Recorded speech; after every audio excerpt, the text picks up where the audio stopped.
Fine. Sir, one more thing, sir, that recordings are in cloud means like in the website, in the YouTube channel, it is not there, sir. Like where to find the previous recording?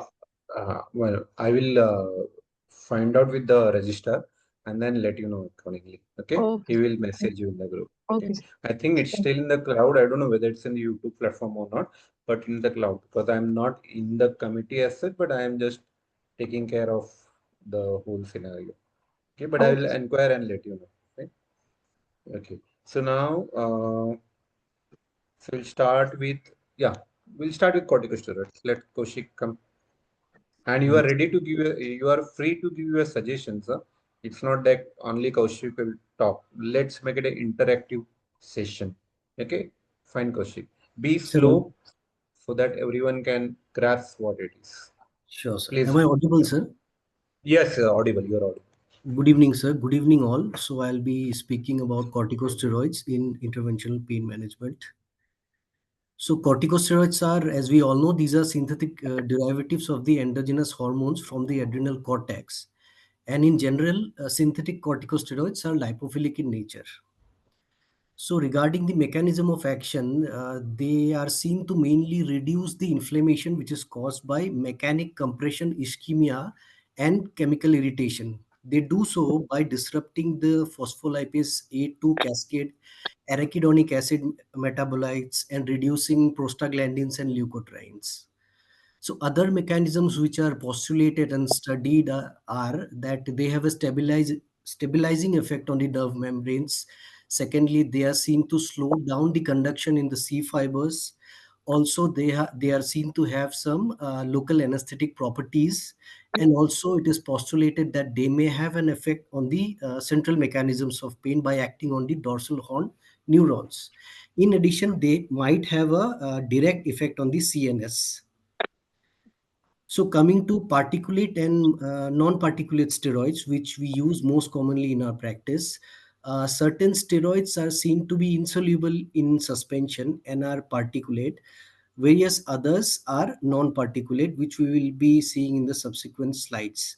So particulate steroids have a depot property which leads to slower absorption, and it is postulated to allow for a longer duration of benefit after injection.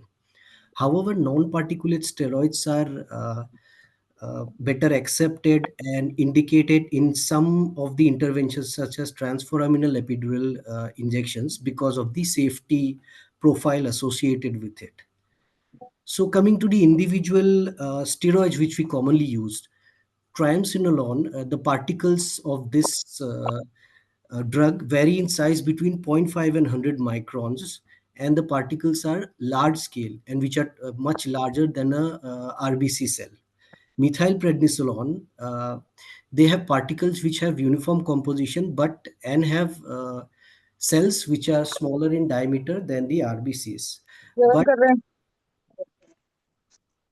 despite the possibility of aggregation being very low for methylprednisolone, but there is still a risk of embolism. So dexamethasone, these are they have particle size which are zero point 0.5 micrometer or lesser in diameter and much smaller than the RBCs. Dexamethasone is soluble in water with no aggregation property. Coming to this list, this shows us that the dexamethasone which is listed at the end has solubility which is like freely soluble. In comparison to that, betamethasone with its solubility profile varies with being practically some part of it being practically insoluble and some of it being freely soluble. So this is important when it comes to the property of these agents causing aggregations. So as you can see in the far right side of the slides, dexamethasone has no aggregative properties, whereas the others have some to extensive properties of aggregation.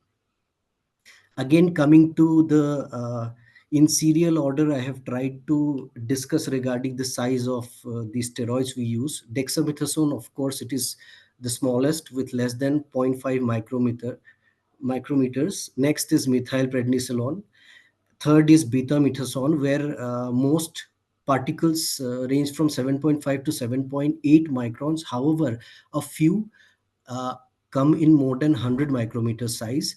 And of course, the largest size is that of triamcinolone particles, where it exceeds 100 meters, 100 micrometers. So, coming back to particulate and non-particulate steroid, the particulate steroid, they release their biological active component or moiety by the action of the cellular esterases, and hence because of this metabolite, they have the potential of lasting longer at the level of paste placement in comparison to non-particulate steroids.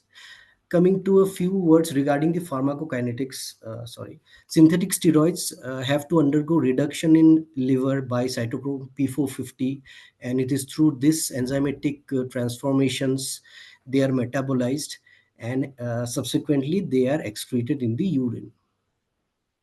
So coming to some common uses in pain medicine, like I have said, mostly in transforaminal epidural steroid injections, also in facet joint injections, shoulder, knee interventions, also for post radiofrequency ablation, it is used to prevent post ablation neuritis. But as far as I know, the literature is a little bit controversial, as some authors quote that there is no definitive advantage of adding steroids for post-ablation neuritis. Next, for cancer pain, and also lastly in the acute phase of CRPS also, we sometimes use steroids, oral steroids. Yeah, here I'd like to add point, because although some author mentioned that there are no use, but when it comes to practicality, post RF ablation, if you add steroid, then the patient's course post-op is less stormy. So that does help in that. Okay, sir. Thank you, sir.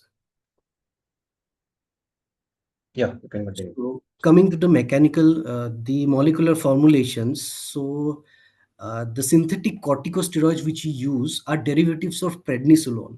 The methylated derivative is methylprednisolone. Likewise, the fluorinated derivatives are triamcinolone, betamethasone, and dexamethasone. So, most corticosteroid solutions contain water-soluble esterases. So, it is because of this esterases, uh, this is the reason why they appear as microcrystalline suspensions. Dexamethasone, on the other hand, is free of these esters, and thus they are non-particulate. So this is another chart which I have added, which defines the relative glucocorticoid activity of the steroids, which is, of course, from the slide we can see that it is 5 for triamcinolone and it is much, much higher for dexamethasone. So coming to the adverse effects, corticosteroids, as you know, they display short and long-term toxicities. The immediate adverse effects include candidiasis, hyperglycemia, psychiatric disorders, and long-term effects could be myopathy, peptic ulceration, osteoporosis, and Cushing's syndrome. So this is the long list of all the complications which could be caused by the steroids. So coming to pain practice, when it comes to steroids, it becomes very important for us to know the efficacy and the safety of particulate and versus non-particulate steroids, and the rationale of the use of these compounds. So what happens when we use particulate steroids, accidental intra-articular injection from the epidural space could result in formation of a thrombus, and after that this could lead to an embolus. Also, at the cervical level, this can cause a stroke or a spinal cord infarction, and at lumbar levels, infarction of the conus medullaris, which can lead to, of course, catastrophic consequences such as paraparesis or paraplegia. So, as we all know, this can lead to serious and permanent limitations such as disabilities or death.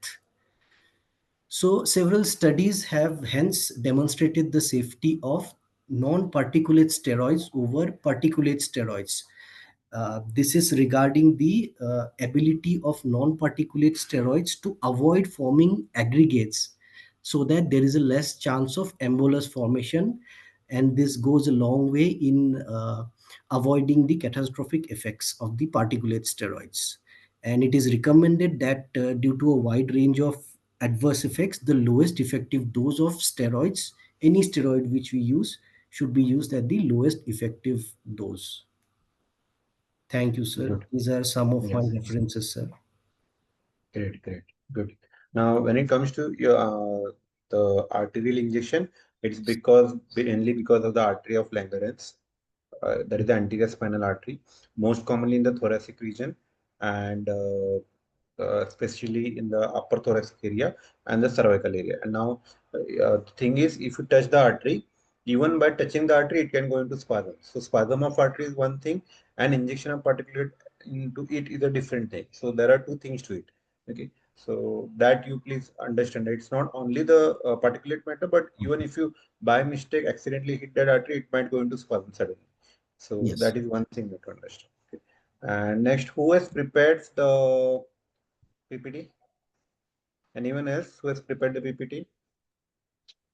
Sir, I have not prepared the PPT, but I can go Hmm. through the NSAIDs. Yeah, fine. You can. What topic will, which drug will be talking? NSAIDs, sir, as a Okay, whole. fine. Make it short and sweet, because NSAID itself is a very huge topic, and we don't want to go. We want to it only in the from the perspective of pain physician. So Yeah. please make it that precise. Okay. Okay. Sir, I'm stopping sharing, sir. Yeah, yeah. Okay. So Yes. Dipanjali, you can continue. You can Yes, sir. now please all of you on your screen, please. That is important. And then if you have any questions, please ask in the chat box because this is an interactive session and it is only for on your demand. So make maximum use of it. Okay, Dipanjali, come on. Yes, sir. So NSAIDs are non-steroidal anti-inflammatory drugs. The main mechanism of action of NSAIDs are they mainly inhibits the COX enzyme, that is cyclooxygenase enzyme. COX Hmm. enzyme is mainly responsible for prostaglandin synthesis in our body. There are two forms of COX enzyme, that is the COX-1 and COX-2. COX-1 is mainly physiological and mainly maintains the responsible for mucosal protection in GI tract, renal protection, and platelet aggregation. COX-2 is mainly involved in inflammation and has role in pain, inflammation, and fever. So the NSAIDs drugs are divided into three: non-selective COX inhibitors, preferential COX-2 inhibitors, and the selective COX-2 inhibitors. The selective COX-2 inhibitors are also called as COXIBs. The advantages of COXIBs are that they has a better GI tolerance, but the disadvantage is that it has more cardiovascular toxicity. So coming to the common side effects of NSAIDs, first, impairment in platelet aggregation, GI disturbances such as dyspepsia, heartburn, ulcers, and bleeding, renal impairment, urinary retention, CVS toxicity. It can precipitate ischemic heart disease. Few NSAIDs even cause allergic reaction, hypersensitivity reaction. Some can also cause pulmonary toxicity, fluid retention causing hypertension, and long-term use of NSAIDs may even cause thrombocytopenia. So the common NSAIDs which we use are diclofenac, aceclofenac, ibuprofen, ketoprofen, piroxicam, ketorolac, celecoxib, etocoxib. These are the NSAIDs I have used mainly. Good. So Among now, 1 minute. Yes. Before we go ahead, there is one more thing I will add to your this thing also. One thing regarding steroid is when you talk of steroid, they will ask what is the maximum dosage of steroid you can give in a year or so. When it comes to Kenacort, we keep it a target of not more than 240 milligram per year. So if it's a 40 milligram injection we give at one sitting, you can give maximum of 6 such injections. So that is one thing to remember. Secondly, when it comes to NSAIDs, uh, however selective it might be, means even with celecoxib, and palmiocoxib. I have seen patient with bowel irritation when they are using this. So co-prescription of not only PPI but pre and probiotic. This is very important. So whenever you are giving NSAIDs, co-prescription should be of PPI and pre and probiotic. It is not only pre or pro, but it is a combination of pre and probiotic. That is very essential so that patient doesn't have GI disturbance. Even it might be a highly selective uh, NSAID, COX-2 inhibitor. And the recent one is palmiocoxib, and it is 2 mg dose. Polmacoxib, Palmio, yeah. Polmacoxib. Polma, Polma. POL. The The dose generic is name is, 2 I mean, mg. is different. 2 mg. Okay. The dose is 2 mg. Yeah. Huh. It is mainly given as OD dose, I think. Yeah, it's a OD dose. OD dose. And celecoxib, there is a loading dose of 400 mg followed by a single dose of 200 or 200 mg. Okay, only for that it is that. Annual dose of particular steroid is 210 milligram, not exceeding 420 mg per lifetime. For non-particulate, it is 40 mg. Okay, thank you, Mai. Sir, can you please Yeah. explain it again about the maximum dose of steroid?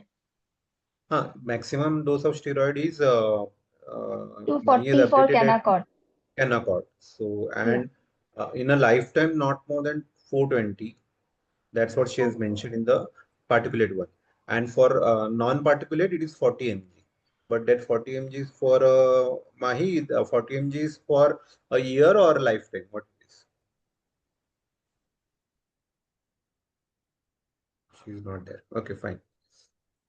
So with NSAIDs, one thing you have to remember that even with you have to give a co-prescription that is essential, however selective they might be. Palmiocoxib is the newest one, which is 2 milligram dose, and celecoxib, you have to remember it's comes in 100 and 200 mg, and loading dose is 4 tablet, that is 400 mg. Okay. Anything else you want to add? uh,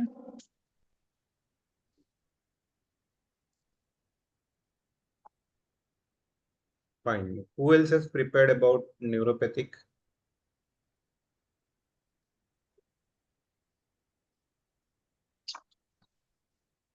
Hello. Sir, I have prepared about the antidepressants. Okay, you're I prepared. So mean, you'll talk about tricyclic antidepressant. antidepressant. Be precise, because we don't want the whole, we have to discuss a lot of drugs. Okay. So we'll just highlight the important points and go accordingly. Yeah, sure. Yes, sir. Sir, they are divided into mainly there are three classes: tricyclic antidepressants, SSRIs, and SNRIs that are important from the pain perspective. First is the tricyclic antidepressants, and the mechanism of action that it acts on many receptors. One is that the main action is that it inhibits the reuptake of serotonin and norepinephrine. Also, it binds with the NMDA receptors, and it blocks the postsynaptic histaminic, acetylcholinergic, muscarinic, and nicotinic receptors, and it shows increased opioidergic activity in brain.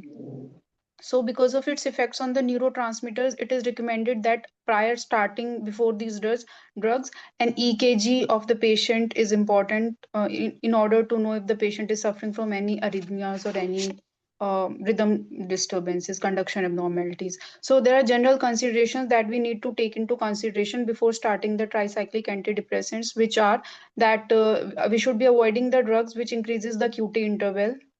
We should be avoiding it with the drugs like MAO inhibitors. There should be a gap of at least 2 weeks, it's written in the literature, before starting these drugs, and avoided in patients who are having recent MI or uncompensated any heart diseases, and avoided in patients who are having closed angle closure glaucoma and having benign prostatic hypertrophy because of the anticholinergic action which it has.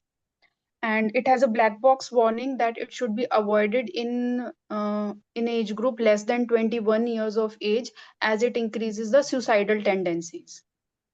And the side effects are, because it acts on many receptors, like because of the acting on the alpha adrenergic receptors, it causes orthostatic hypotension. because it acts on the anticholinergic receptor. So side effects like dry mouth, blurred vision, tachycardia, all these are there. Antihistaminic side effects like sedation, increased appetite, and weight gain. And these are the common side effects that we need to take care. Um, and now, sir, I'll be discussing a little bit about the amitriptyline, nortriptyline, and duloxetine. Now, amitriptyline, it blocks the serotonin and norepinephrine. We know now the mechanism of action is same, that it acts on various receptors. The plasma half-life of the of amitriptyline is around 30 hours. It gets converted from amitriptyline to nortriptyline, and nortriptyline has a longer half-life of around 80 hours. The normal doses in which it is available is 10 mg, 25 mg, 50, 75, 100 mg, and so on and so forth till 100 mg. It should be given at the bedtime with the warning to the patient that he might be feeling little groggy or having little sedation, might feel early in the morning. So it should be avoided in the patients who are like who are drivers or who has some these kind of activities.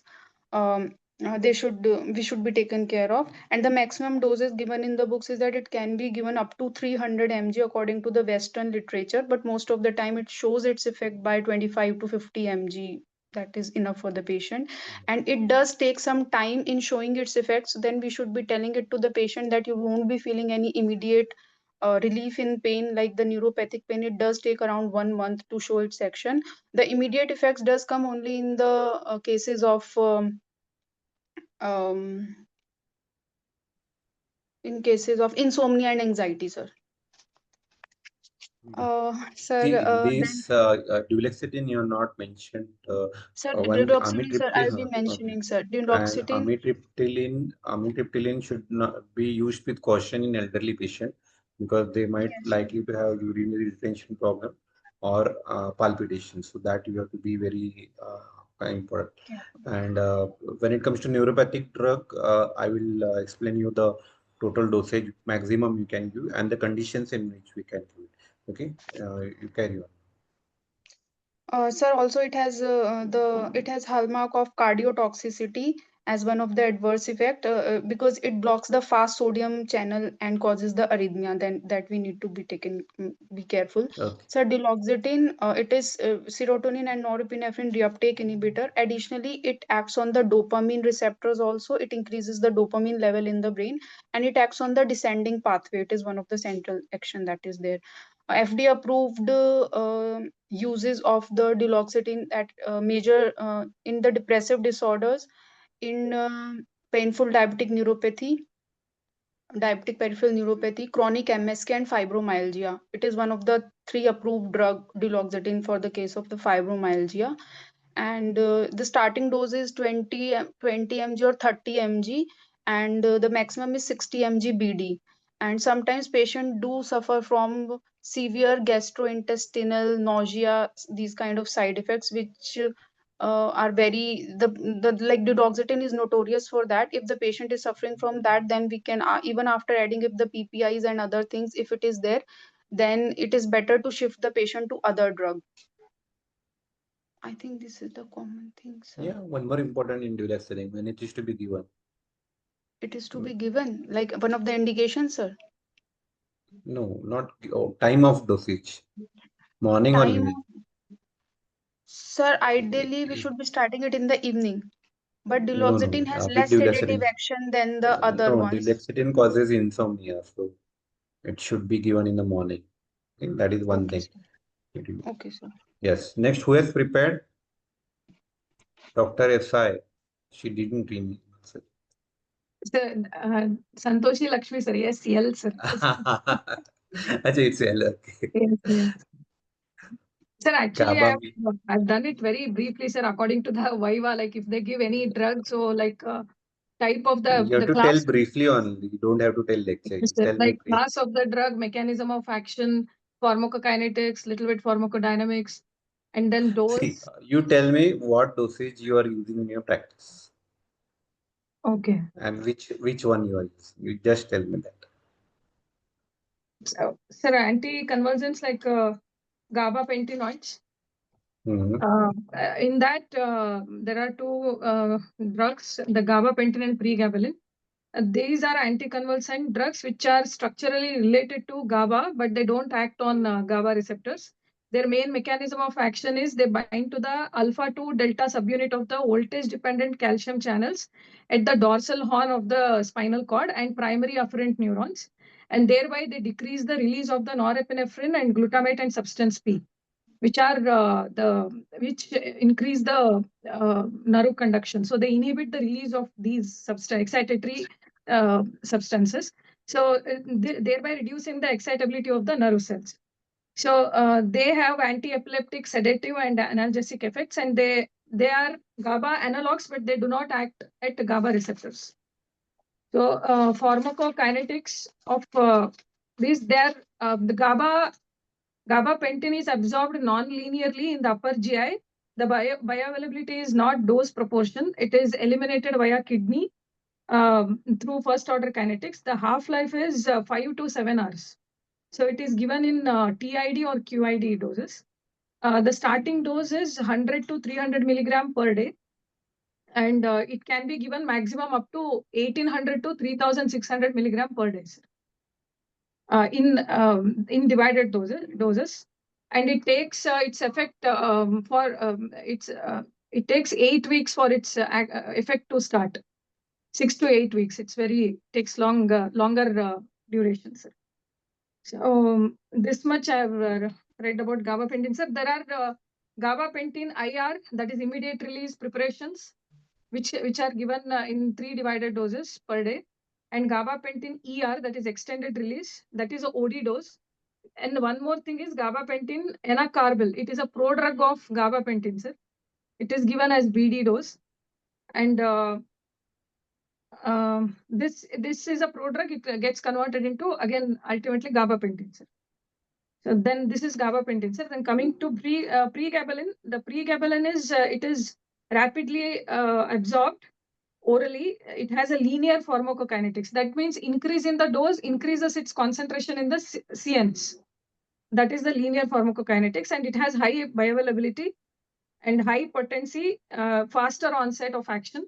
So within, they have mentioned within 7 days compared to gabapentin. And it is also eliminated via kidney. The T half-life is 5 to 6 hours. So it is given at BD or TID doses. So common adverse effects of both these is sleepiness, giddiness, dry mouth, peripheral edema, weight gain, fatigue, and sometimes depression. For pregabalin, they have mentioned angioedema and hypersensitivity reactions.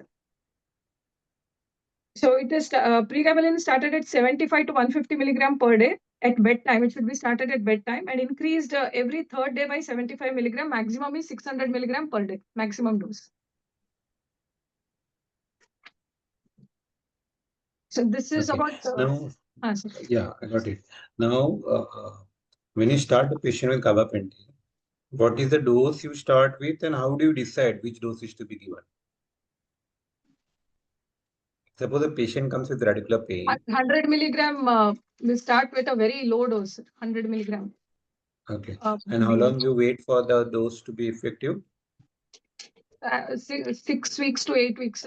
Because so what observation you have seen in your clinical practice till whatever patients you have seen? So what are the observation? Actually, we have to supplement it with some other drugs which are acting very fast. Because I'm asking you, everyone. I'm asking you regarding, suppose if your patient has been given gabapentin, then what was your observation in those patients? Whether it was effective, whether the sedation was immediately, whether they had relief immediately, or they had to be dose has to be titrated. What was your see, everyone individual mentor is different. So what was your input from those observations? That's what I'm asking. There may be decrease in the neuropathic type of pain. If the patient has no improvement in his symptoms, then we used to titrate the dose to 200 mg per day or to 400 mg per day. We usually wait for 10 to 15 days after increasing the dose and call the patient for follow-up. If there is no response, we again increase the dose. Okay, so now this is what followed by the neurophysicians or everywhere. They wait for a week or a month and then titrate the dose. But what I have seen in patients with neuropathic pain, where I use mainly a pain detector as a scale because that is what I have at my place. But there are various many other scales which you use for pain detect. You please use according to that. According to pain detect, when the score is more than 20 and patient in severe pain, I directly start them with high dose of gabapentin, that is 2 tablet TDS. Now with this, I may give the instruction to the patient that they might have giddiness and they might have sedation also. So in that case, they should inform and then decrease the dose accordingly. The reason for this is uh, my particular study is the case of linozolid-induced peripheral neuropathy, which is classically seen in uh, uh, multi-dose MDR TB, where linozolid is the second line drug, but first drug of choice in the second line of therapy. And there, this effect of peripheral neuropathy is classically seen after 4 months of starting linozolid. It gradually starts with burning sensation, pins and pricks in the feet, and then slowly it extends into the hands also. Now, why this has hand and blow and stocking type of effect, that is not known, but the similar effect I have also seen in patients with uncontrolled diabetes or in patient even in whom the diabetes is controlled. They are very prone to this effect. The defect is some microvascular deficiency. And what dosage according, if you are titrate the patient according to the pain score, then the dosage which is mentioned in the books of 1800 to 2400 can be safely given in this patient within, and this dose is independent of the body weight and mass. Okay, it is independent of the height and mass of the patient. So BMI has nothing to do with it. I have given this much dose, this high dose in patient even with 36 kilogram weight and even with 100 kilogram weight. So that doesn't make any difference. If the pain is severe, this is the dose which is required. So for neuropathic pain, I'm not talking about radiculopathy. I'm talking about neuropathic pain. This is the dose which is required. Now with gabapentin, we cannot go more than 2400 milligram because there is some effect in the gastrointestinal place where the absorption is delayed. So after after that particular level, it will not be absorbed. Okay, so that is some name. I don't remember the exact name for that procedure. But gabapentin, this The is a question that saturable kinetics. Yeah, no, it uh, doesn't have a GABApin saturable kinetic. it doesn't have a saturable kinetic, but after 2400 milligram dose, the absorption The is decreased further. bioavailability gets decreased. Yeah, decrease. So it cannot be given. So giving 3600 is no use. So maximum dose is to 2400 milligram in 3 dividers. That is one thing. Secondly, which type of neuropathic pain? So when it comes to pins and pricks, then gabapin is the best drug of choice. But when it comes to burning sensation, then pregabalin works much better. And yeah, pregabalin, I have seen that many patients, I should not use the brand name, but many patients with those who are on other generic pregabalins, if you just shift them to the branded one, that is Lyrica, you will get a drastic response. So please ensure that whenever you are decided that pregabalin is not working, make sure that you have used the branded one and then only make a decision to change it. Okay, that is one thing. Regarding the sedation, when I had given initially in cancer patients, patient used to sleep for 1 or 2 days continuously. They're like completely zonked out of nowhere. So that effect also we have to see. So sedation has to be explained to the patient. Sometimes they have severe dryness of mouth, so especially with gabapentin. So when you are giving gabapentin 200 by 10, 400 by 10 TDS, that means we are up to 60 milligram of nortriptyline per day. So that is also, that is the maximum dose of nortriptyline we can do in such patient. That is one thing you have to remember in this. But most important thing is which type of neuropathic pain. So if it's pins and pricks, you prefer more of gabapentinoid than pregabalin. Okay. Next, anyone who has prepared?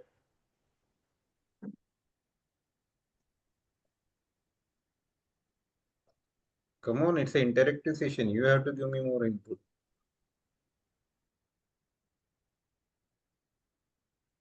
See, first order, zero order, I don't know. You read about. I am not so academic. Okay. That you can read in the whatever practical things are there, I will tell you. Okay, so now use of Dynapar in patients with cancer pain. Definitely, when the pain is more severe, you have to use along with morphine Dynapar. Those cases, I use sustained release Dynapar, which diclofenac, which is available. So that tablet I use it in cancer patients. Where if it's an end stage, we don't bother about the kidney profile and we start the patient just because they want relief. So pain, basically you have to remember that we have to cover the neuropathic aspect of it, the mu receptor or Yes, sir. NMDA receptor activity, and the nociceptive activity. So all this should be included in your pain prescription.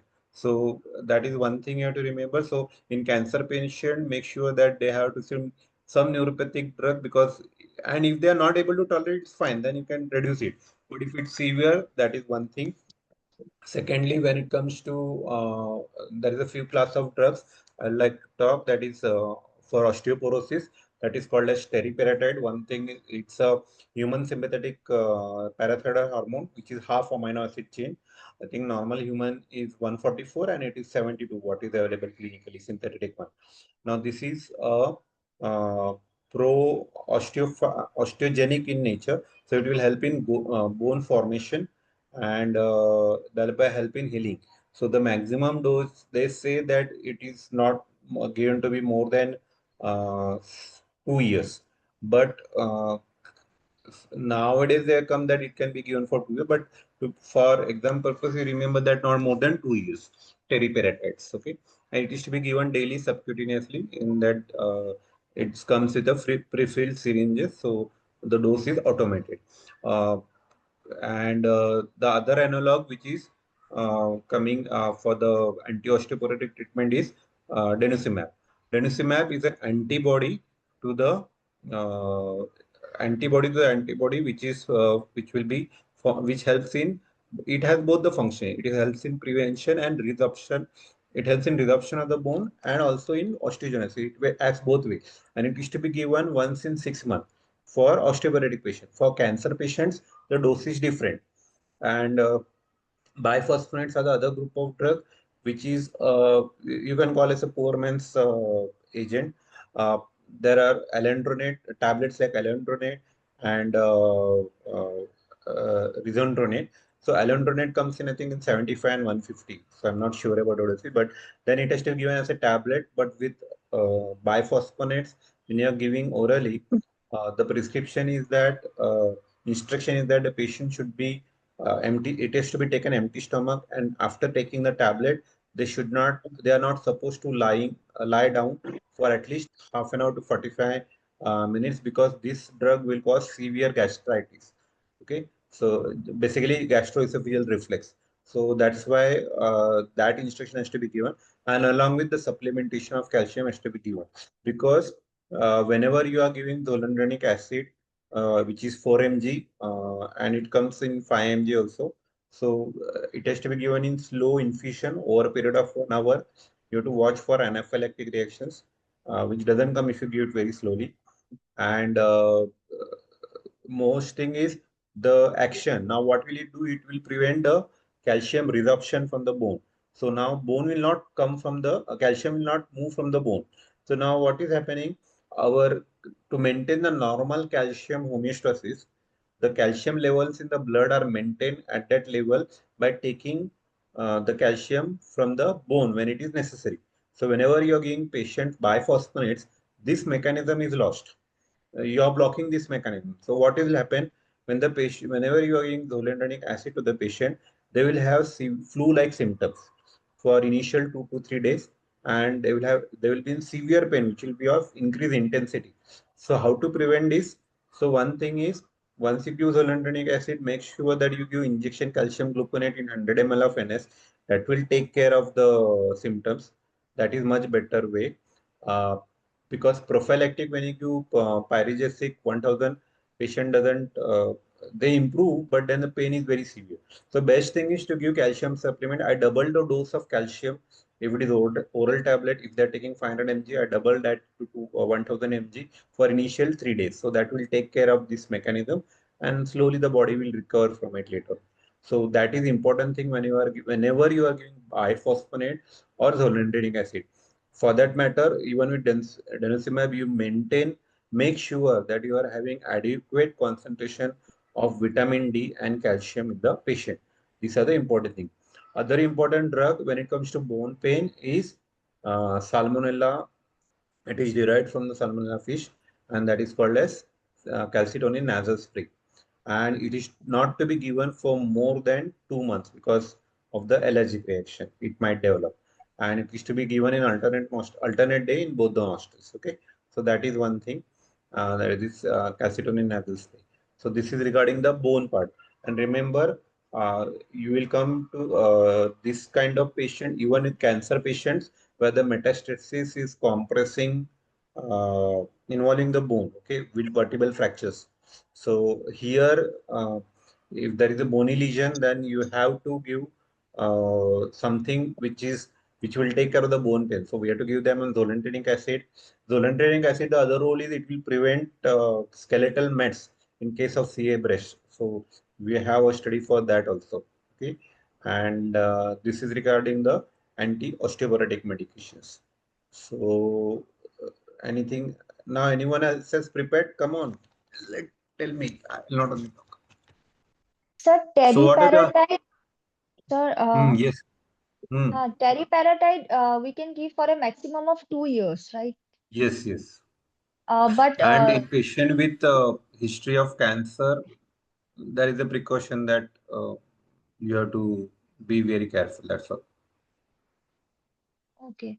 But at a stress, we can give for 3 months, right, sir? No, no, I give Teriparatide. it for 6. No, no, no. 6 months. Teriparatide at a stretch, you can give it for 2 years. Okay. But in a lifetime, not more than 2 years. Okay. Whenever osteoporosis is detected, I give teriparatide for 6 months and denosumab, both the combination to make, especially when the score is -3 to -3.5. And nowadays there is a one newer drug that is called as rozanolixizumab, which is given also given monthly, but it is very costly, and it is to be used in patient with severe osteoporosis, like score of more than -3.5, -4, etc. Because the gain in the score is not much even after 1 year. Means I have a patient who are regularly following up. What you see in the DEXA scan is very important, because if the DEXA scan contains basically four areas: the lumbar spine, L3 to L5, the both the hip bones, and both the Vertebral no, level. no, No, and femoral the neck, radius sir. ulna. Radius ulna. So Mm. femoral neck, radius ulna, and the lumbar spine. These are the important areas you have to Yeah, see, lumbar because spine. if some reports will not contain radius ulna, and invariably this patient have decreased score at that level. Okay, so you take the average of everything and then you calculate the score. That is how it is important. And you can see that especially when it comes to spine, when once you start teriparatide and denosumab, patients the spinal score increases. Means the spine score is -2.5, it will definitely come towards normalized size, rather than the avian, I have femoral head or the radius ulna. So that is what I have seen in a serial DEXA scan study till date. Okay, so make sure that whenever you see the DEXA scan, there is you will see that these four areas are mentioned in that. And secondly, if it's a vertebral compression fracture because of osteoporosis, you don't need to see the DEXA scan. You can directly start this medication. Otherwise, you start have a DEXA scan report first, because that will give you a guideline whether your therapy is working or not. That is important thing. Okay. So for Yeah. denosumab, we give it one injection per 6 months for 2 years, Yes. right?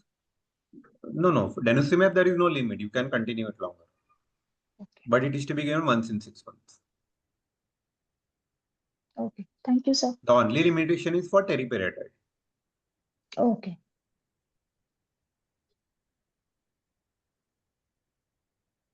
Okay, so now what else?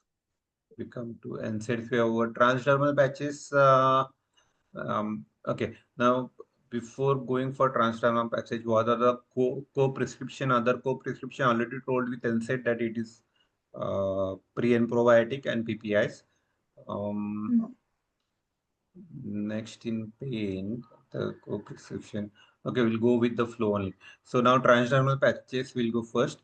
Uh, uh, Yeah, before that, for neuropathic pain, make sure that have adequate dosage of vitamin B12. Now here you have to see that there is no malabsorption. So best way is to give them subcut injections, which is pre-filled subcut syringes. Pre-filled subcut injection syringes of B12 are common available, so that you can give. The dose they mentioned that alternate day for 4 days and once a week, but I give it alternate day for 10 days. And it's also useful whenever you putting the patient on regeneration therapy, like you have done a PRP. So for better healing and this you can give this B12. Secondly, whenever they are complaining of burning pain, then make sure that adequate dosage of B12. And what I do is now the anti-diabetics which the patient is on, they will cause they always compete with B12 for absorption. So diabetic patient will always have a B12 deficiency because it is not absorbed from the gut. So in them, if you are giving oral tablet of B12, then it will not help. So in such cases, either we give subcut. If that not is possible, the best option is the nasal spray of B12 which is available, and that will increase the absorption of B12 same to the normalize much faster than ever. So all diabetic patients, make sure that you are giving them nasal B12 spray, and all patients who are generalized status is weak, make sure there also you give nasal spray. Nowadays, I think last 5 or 6 years, I'm using nasal spray only for B12 supplementation. Okay, and because of this tendency of the oral hypoglycemic to prevent B12 absorption, that is one thing. Uh, and other co-prescription, whenever you are doing prolotherapy or plasma rich therapy, or for that matter, even in cancer patients, make sure you can give them adequate dose of vitamin C. Now the normal dose of vitamin C in case of stress is 2 gram. So if Mm. you are, even when you are tired or you are feeling cough and cold, make sure you have 2 gram of vitamin C per day. That will bring down your inflammation, your cold, drastically improve it. So that is one thing. So it's a basically a de-stressor. It's a what do you call it, antioxidant. So vitamin C also 2 gram in case of stress is very important. So post radiation. So suppose you have attended a cadaveric workshop, then one thing is make sure that you are well hydrated. That is very essential. And second thing is make sure you get 2 gram of vitamin C that day. That is very essential. Anyway, it's a water soluble vitamin, so that is not an issue. And The next thing which comes to is vitamin D. Vitamin D, as the books mentioned, the dose is once a week for 12 weeks. But what I follow is that during COVID times, they used to give continuously for 4 days after breakfast. So once I see that the patient has not received any vitamin D supplementation since a year or so, or more than 6 months, then I put on them on one tablet uh, after breakfast for 4 days, and then maintain them with calcium supplementation. So that's the only time where I give them calcium supplementation, because this is very essential. And one thing happens with vitamin D is that whenever you give vitamin D, there occurs a temporary deficiency of magnesium. So nowadays they have got magnesium and vitamin D combination. So you can use that tablet or use magnesium tablet separately, 250 milligram per day. So that will take care of the magnesium deficiency which occurs after correction of vitamin D. So these are important factors you have to remember, especially you are dealing with your neuropathic pain patients and other patients.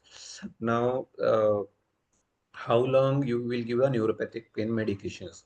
So what I follow as a rule is, once the patient comes with the pain for you and you have started gabapentin, suppose 600, suppose the patient is having severe neuropathic pain and you have started them at 400 by 10 2 TDS. Now once they have pain relief, you maintain those dose till the time of at least 6 weeks by after starting the therapy. The whole idea is, let the neural system of the patient allow adequate healing time, which is 6 weeks, to recover from that insult. And once that is done, then you can think of tapering, depending gradually. It should not be stopped abruptly, because that will cause sudden increase, and patient will end up with convulsion. So we had a case where patient now important thing is, patient will be visiting many physicians. Okay, so if he is visiting a neurophysician, he will be already on those anti convulsant like zolamide and gabapentin.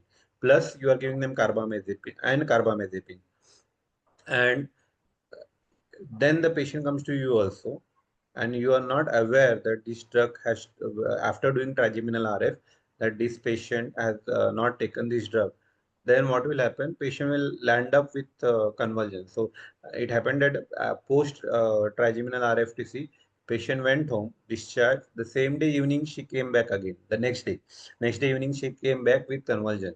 So that was because she had stopped all the anticonvulsant without my knowledge. So that is one thing. You make sure that these drugs, especially lacosamide and carbamazepine, they are not stopped all of a sudden. Now, once we come to carbamazepine, one thing you should write in bold letters in the prescription, that at any situation, if the patient is having skin lesions, especially perioral, they should stop carbamazepine and inform the physician immediately. You will also see this same advice in every neurophysician prescription for the carbamazepine, because if you still continue to administer carbamazepine, what will happen? They will land up with Steven Johnson syndrome. Yes, So sir. we have seen such patients. So Yes, sir. please make Today, sure, yes, sir. if patient is having uh, skin rashes, especially perioral or anywhere else, but most commonly perioral, then it's a pustular lesion. So then you stop carbamazepine for that patient. Mention in bold letter on his file that patient has not is not supposed to receive carbamazepine. Okay, that is one thing you have to remember. Next, Today we had one case, sir. She is allergic to carbamazepine, sir. Whenever she takes the tablet, she gets whole body rashes and severe so allergy. that we have to be very particular, because they will suddenly land up with Steven Johnson syndrome, Yes, which sir. is a very Life threatening. emergency It's and life threatening. life-threatening condition. Yes. So luckily, our patient came out of that, and she's now much better. We're not started on carbamazepine.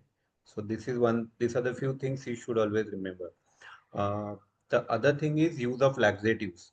Now, what we treat whenever the patient comes to you, you are very focused. You have to treat the pain, but make sure that patient's uh, inner environment is equally good, because if he's constipated, then especially when in lumbar spine, he will not have any relief.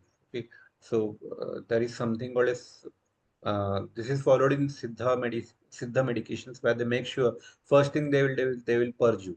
So make sure Very. that your patients are having good bowels, no constipation. Otherwise, we just start up with syrup clemifene. Giving syrup clemifene long term is not an issue, but whenever you are giving it for long term, there is failure of absorption of vitamins or fat soluble vitamins. So to make sure that you are supplementing vitamin D in such patients where you are using clemifene for a long period of time. And the other factor with that is in patient with cancer patients who may have put on opioids, it's very essential that you should start a co-prescription of laxative, because otherwise they will land up with severe constipation and increased pain. And as such, they are already first frustrated, they will again get into anxiety, more anxiety. So that is one thing you have to be always careful. I always ask the patient about the bowel habits and make sure that they at least they are on the laxative for initial phase, so that when the back pain is decreased, then later on they can have that normalized whatever like over the counter laxative they are using. But that is very essential. Second thing is when it comes to antiplatelet. There are many newer generation of antiplatelets available. Okay, when it comes to our routine ecosprin 75 and isoracid 75 we can do, but when it comes to spine intervention, like whenever I am doing transforaminals or cervical epidural, I even stop 75 mg. Okay, because we are dealing in the anterior epidural space, so it's better we stop there. And clopidogrel, we have to stop for 5 days. The newer, I think 2 days or 3 days is something that you have to make sure, and make sure that you discuss among it, because this will be the most common question asked whenever, especially it comes to case discussion. Because generally, if the patient is a cardiac patient, is having anticoagulants, then you have to see that. And if you want to shift the patient on if the patient is on warfarin and you want to shift them on heparin, so first you have to shift them on heparin. Make sure that as your procedure timing should be as soon as the dosage of the, so, if the patient is given heparin in the morning, you cannot do the procedure in the morning. So you have to give the heparin to the patient at night, and then so that by the time you are doing the procedure, she is nearly coming out of the heparin effect. Okay, so that is a very essential thing. And post procedure you can start depending on what it is. And whenever you are doing cold radiofrequency ablation, because of the needle size is more. Secondly, there is always a gap between the stellate and the cannula, so that will shear the vessel. So chances of vascular complication are more. So in such patients, whenever you are dealing with patient is posted for cold radiofrequency ablation procedure, make sure that you are stopping the echospin very well. And plus, if the patient is on some Ayurvedic preparations, make sure that they stop those, because we never know what is the, they might be having bleeding tendencies because of that. And yes, vitamin K deficiency is also most common. In those cases, you just give injection vitamin K, which is the standardized dose for 3 days, something subcut. And for cramps, they say that vitamin E is 400 in international unit is essential. So dosage you would remember. Now, when it comes to mm, transdermal patches, various patches are available like diclofenac, ketorolac, and when you come to opioid, fentanyl patches in various formulation. Buprenorphine is more common. Now, buprenorphine, one thing you have to remember that it's a partial agonist antagonist. So if the patient is on buprenorphine, patient should not have morphine because it will not act. Secondly, uh, these patches contains aluminized foil in their framework. So if the patient is having fever, or if the patient should not take hot fomentation on the patch. Patient, if he's having fever, he should the patch should be removed. If the patient is posted for MRI, make sure that the patch is removed. Otherwise, it will cause burns over there. That is one thing. In case of any redness or itching, the patch is to be removed. That is very essential. Okay, and buprenorphine mechanism of action, patches mechanism of action is minimum 16 hours. So once make sure that you note down the patch and ask the patient that he will get relief only after 16 to 17 hours of the patch. So that is very essential, because otherwise people think that if it's like any other transdermal patch, that the action will come in immediately. It is not so, and that the skin should be uh, free of any abrasion, or it should not be breached. That is very essential in that. When it comes to local applications, uh, what I prefer is lidocaine patch. Now, few words about lidocaine patch. It is available now. Many companies are there having lidocaine patch. One is Rusan, then I think Intas also is having that, and Neon. Okay. So now here patches normally lignocaine patch initially when it had come, it was that it should not be applied for more than 12 hours, and there should be a gap of 12 hours because of local tachyphylaxis. But some of the new references, the MR doesn't tell you this, but you remember that it should not be used for more than 12 hours. And the patch which was available initially from Rusan can be cut and applied. So I'm not sure about the new patches which are available, lignocaine patches which are available. The old patches we can definitely cut and apply over the peripheral area. Now these are especially useful in patient with post-herpetic neuralgia, where we have already passed the pustular stage, means vesicles are dry and the skin is dry and there is no breach. Then it is definitely very useful. Secondly, a local patch of hyperalgesia, this will work very well. But I am not sure if the patient is in pain and you apply whether it will work or not. That is not indicated. But in clinically, I also don't apply those patches over there. But what I have found that whenever the patient is having a severe area of pain, if you give subcute uh, local anesthetic injection over there, especially ropivacaine with higher strength, then that will also block the DRG. Okay. So based on that area, you can apply patch also if it is feasible. That is one thing. And yeah, if the patch is not available, then what will you do? You can take lignocaine jelly as well, which is available in 2%, and you can mix it with Vaseline. Okay, because jelly is very liquid, it will not stay in the same format. What we want, some base, so it will make it absorb, stay available on the skin for a longer time. So that you can do by means of adding Vaseline. You mix both in equal proportion and apply. Even that will give good relief to the patient. Second thing is Prilox cream, which we use for easy IV access. That also can use for local pain relief. Third is with lignocaine patch. Okay, this is about the lignocaine patches. Anything else I'm missing? Fine. Sir, you were telling about the buprenorphine and morphine should not be used together, sir. The reason Buprenorphine it is got agonist antagonist, no? yes, sir. Yeah, with And morphine, it morphine is potentially pure. it's the yeah Morphine is purely agonist. yes, sir. If you are using agonist and antagonist, so it will cancel the action of morphine, no?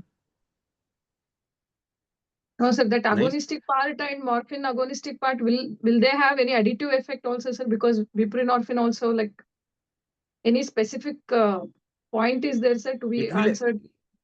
no, it will prevent the action of morphine. That's it. That's it. Okay. Nothing else.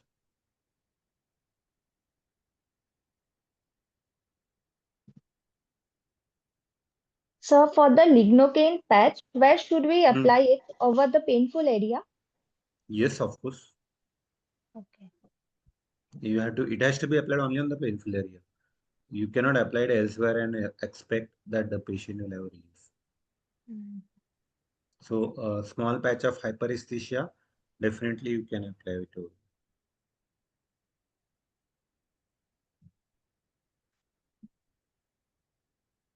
Actually, Capsaicin 8% patch is also there, sir, but it is not available in India. capsaicin patch, please, that is available, but it is very irritable. If you want the effect, uh, it's like applying mirchi powder to the skin area. It is very uh, irritant. And the main role for capsaicin was in the event of allodynia. So we have a better option with lignocaine patch. So no need for capsaicin. And whatever prescription you advise, you also know that over-the-counter preparation of spray, they will always contain linseed, methadone, and capsaicin percent. So that is very irritable to the patient. So make sure whatever prescriptions you are giving that doesn't contain that, or what at least you should know what are the contents of the tube, local ointment you are giving. The other thing is when it comes to tube, yeah, there are creams available with plain gabapin and lidocaine preparation. I use that a lot, especially in whenever I'm posting the patient for prolotherapy. I'm using that a lot. The gabapin plus lignocaine cream that doesn't have any counter irritative, and so the patient is it's well tolerated, and it has a local action of gabapin plus lignocaine. So that is, but there are some preparations which will contain gabapentin, lidocaine, and diclofenac. That I don't use. So that is one thing. 4% diclofenac is good for local absorption, but then again the concerns of kidney issues. So very rarely I use this. Nowadays, most of my practice is saying that strictly as far as possible, no NSAIDs. That is one thing. And okay, someone has prepared regarding the contrast agent. Who has prepared? Shiva. You are unmute. Sir, I will try to share with the help of Word documents. Just a minute. Ah,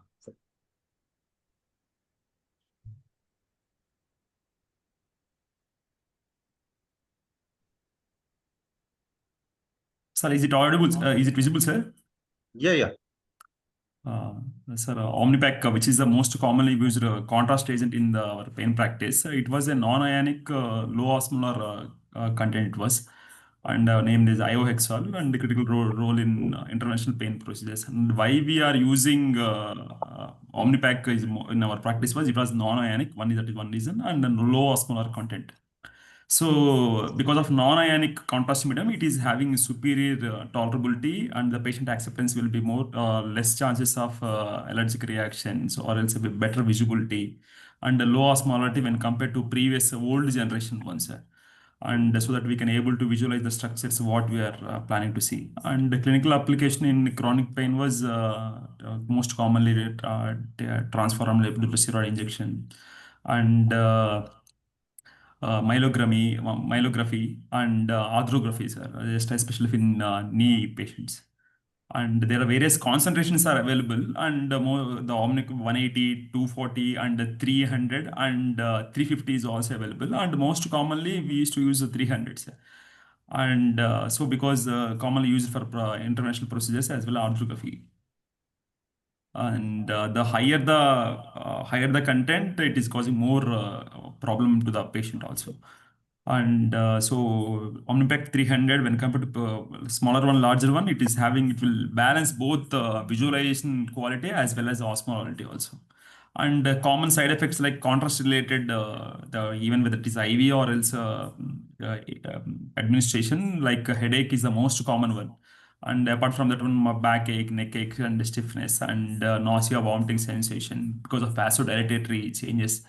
And these are the most common, sir. And apart from that one, there are minor, mild to moderate reactions, like a patient will have transient dizziness, warmth, and mild discomfort will be there. And because of myelography, there is chance of PDPH, CNS irritation, and transient spinal shock also. And See, myelography is an absolute procedure. So please don't utter the word myelography. okay, sir. Many Actually, past, okay. it's an absolute procedure nowadays. So even we can get the same myelography on MRI. So don't utter only myelography. Okay, You sir. should also be very careful what to speak. Okay, so that is important. While reading it, because apart from the transforaminal, this is the one of the indication that is and allergic and hypersensitivity reaction. And systemic adverse events was contrast-induced nephropathy, especially patients who are having underlying baseline kidney issues, pre-existing renal disease, diabetic, and dehydration. It will precipitate. So, in order to prevent a contrast-induced nephropathy, we can preload with the fluid. And Yeah, that is and not always creatinine should be seen. correct. What is the creatinine level? Okay, that is important. So precautions what we need to take was we need to take the about the any allergic history, and usually it's very difficult to check since the volume what we are giving is very less volume, only 1 to 2 ml only. It's very unlikely to have. And So you assess have to renal be function whether the very patient is careful. having. We have to be very careful whenever you are injecting contrast. Some people use it like water, so that it's not be used. Even 0.2 ml will give you a good dye spread. You understand? Even with 0.2 ml. So you can just experiment. So whenever doing, you just give half a cc first and see the spread. You give less than half and you will see the even with 0.2 ml, it will show a good spread. And then you wash that with saline. So that that washing will take the contrast in places and you will see the spread. Yes. Yes, sir. And post procedure, like a rest in the bed, sittings and semi See, sitting. these are mostly for myelography, whatever they are given. Yes. Hmm. And there are various agents here. Iohexol Omnipaque, which is the most commonly used, and Yeah. for high risk and renal impairment patient was there. Those who iodonoxol, which is isoosmolar. Somebody gives you this urographine and says that there is no contrast available. Will you use it? That's what the remaining things will be. No, I'm asking the question to everyone, not only to you. Suppose if you're doing a procedure, you are given urographine saying that contrast is not available, will you give it? Hello, everyone sleeping? Contrast is not available, sir. Yeah, they say that Omnipic is not available, use urographine. Will you use it? You know what is urographine? No, sir. No. Are you're not done any uro cases? You're not about urographine. The contrast they use it in for urology procedures. I thought that is the same Omnipaque. They also No. That is 670, I think 670, 750 milligram percent. It is double or almost 2.5 times more than what you're using. So never use urographine or the dye which is used for uh, uh, this what is it? The renal procedures in with you, because that is the concentration is very high. Never think of diluting it and using also. Okay, so you use only Omnipaque, or if it is best, if it is not available, any center who is doing IVP, that is intravenous pyelography, they will pylograph. have, yeah, they will have Omnipaque. It will come with various trade name, but they'll have Omnipaque. So that use. Okay, That's what, sir. yeah, good. Anyone else who is prepared? It's already late. You want to continue or you have to stop? Alcohol is this final topic, sir. Alcohol, yeah. You are prepared, right. Tell. Sir, alcohol is a neurolytic agent apart from glycerol and it is commercially it is available in 95 to 100% concentration it is. And the mechanism of action was it is a non-selective protein denaturation it will cause and extraction of the phospholipids, cholesterol and cerebroside from the neural membrane and precipitation of mucoprotein and lipoproteins. So thereby it will cause coagulative necrosis of the nerve fibers, sclerosis and suppression of the myelin sheath from the nerve. So, depending on the concentration, the effect also will vary. So, at lower concentration, do the procedure, but lesser concentration, it is having only sensory effect only. It will be, and depending if the concentration is being increasing theoretically, 50% it will cause a minimal motor dysfunction can achieve neurolysis of the C fibers. And most commonly, commercially, we'll use 50 to 70% of the concentration we used to do in Yes. our So what is that concentration? It's a bottle which 70% we contains used to use in our institutes. 70%. Now, 70%. ideally, you should be using 100% absolute alcohol for, I'm talking about alcohol neurolysis in cancer patient. And the final concentration of alcohol at the place where you're injecting should be at least 50%. That is our aim. Okay. Only then you will get very good results. Okay. That means suppose if you're doing T2 to 3 alcohol neurolysis, uh, first thing is not more than 3 ml volume at that particular segment. Okay, and that 3 ml half will be, we want 50%. Okay, so half of the volume, that is 1.5 ml, will contain your contrast and your local anesthetic and the steroid which will be giving. Understood? And remaining 1.5 ml will be alcohol. So that is how the concentration should be. This is the most important thing you should remember. Whenever you are doing alcohol neurolysis, suppose if you are giving for a lumbar sympathetic, at that place, uh, not more than 5 they say, but since it is at that area, I never give more than 3 ml at that particular level. Okay, so that is what you should follow. First contrast spread, the minimum the better. So that's what I told you. With even with half ml or less than half ml, you can see the dye spread and check for vascularity. Then you give lidocaine or xylocard and wait. That will serve two purpose. One thing, in cancer patient, we cannot push the patient again and again. So it will give them immediate relief. And in the same sitting, once they are relieved, we can give alcohol and then give Kenocort and come out. That is the way it should be done. Okay, because one thing, because of their biochemistry or their physiological condition, it's not feasible for to post them for once diagnostic and then again alcohol necrolysis. In such patients, you give first local with Xylocard, and if you are worried about the pain, then you can use a mixture of xylocaine and ropivacaine, but that will make sure that you give xylocaine and Xylocard so that we have immediate action. Okay, and that will give you on-table confirmation that your block is acting and patient will have relief. Then you give alcohol and come out. This is way it should be done. Uh, the tract. So whenever you are taking this needle out, make sure that you are infiltrating along the tract with normal saline and then come out. Otherwise, there should be no traces of alcohol along the tract. Especially when you are doing transdiscal procedure like transdiscal approach for severe hypogastric, you should be very careful that once you are given alcohol, you give some amount of normal saline.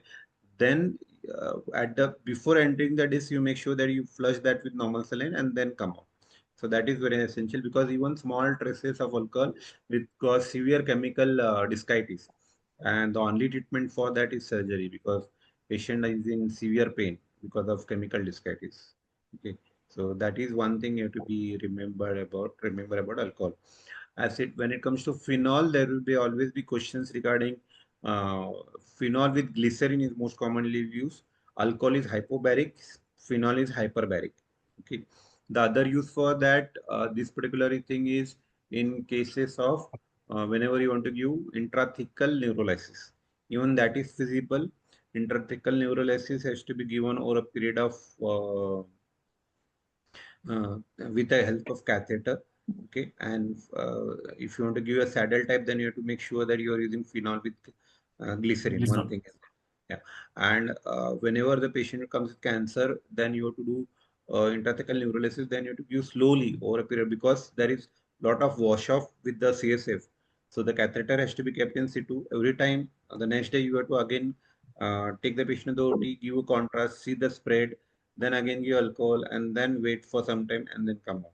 So gradually over a period of time, it will cause neurolysis without by sparing the motor effect, and patient will adequate. This is to be done in terminal cancer patient. Okay, so that is about intrathecal neurolysis that you have to remember. Glycerol as such is mainly used for trigeminal, but nowadays trigeminal we have various better option like radiofrequency ablation and balloon decompression. So that is outdated now. Okay, but glycerol, that it has a one, you have to inject it in that particular position only, in 45-degree sitting position. That is very essential with glycerol. Anything else? Sir, for giving absolute 100% alcohol, under CT guidance only we should give it, or else even CM No, I guidance do it also? fluoro guided. I do it fluoro guided. Okay. See, CT guided is a modality where when you are not comfortable with fluoro, you give them. Or in some very difficult cases where there is mass, you need to make sure that you are near the path, then you use the CT guided. It's just one of the modality. It's not that you are giving alcohol, you should do CT guided. No, sir. And So for that has giving nothing. 100% alcohol, should we give it No, it and doesn't matter. That's what I'm saying. It doesn't matter. okay, sir. CT guided is a procedure where you want to do CT guided. That doesn't mean that you can use 100% alcohol. For using 100% alcohol, make sure that you are not vascular. Secondly, you are not using maximum your volume should not be more than that. I follow strict rule of 3 ml. So whatever especially when I are giving splanchnic or T2 T3 or lumbar sympathetic. In celiac, it's different because you have to be there. You have to give large volume. But before giving alcohol, you have to make sure that it no vascular spread. Second thing is with the help of local, you make sure that a patient has good relief, and then you give alcohol accordingly. That's no problem. अभी तो अपने पास SIAM है ना, तो when I started, before that they were doing it alcohol neurolysis. There are people who are doing it even without, means at that time even Siam was not, it was X-ray guided. So that's how it is. Okay. Okay, sir. Okay, I think we have finished almost all the. Anything else is remaining? Please let me know. Yeah, baclofen, muscle relaxant. Sorry. One thing is very important. I had to point out. Uh, Chlorzoxazine is what used commonly. I preferably, in my practice since last 15 years, I use tolperizone. Initial practice, I used to use thiacolchicide, that is myotop, not myotop, myorel. But the problem is thiacolchicide, it should not be used for more than 7 days, and patient will have typically on the second day lose motions. So that is very common with myorel. And second thing is patient will have severe weakness.